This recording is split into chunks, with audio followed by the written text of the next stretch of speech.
الرحمن علم القرآن خلق الإنسان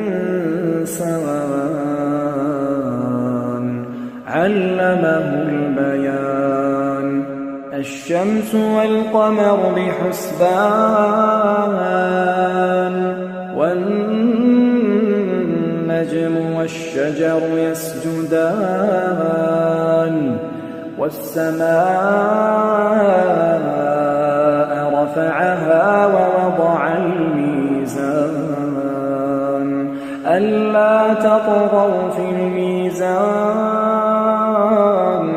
وأقيموا الوزن بالقسط ولا تخسروا الميزان والأرض وضعها للأنام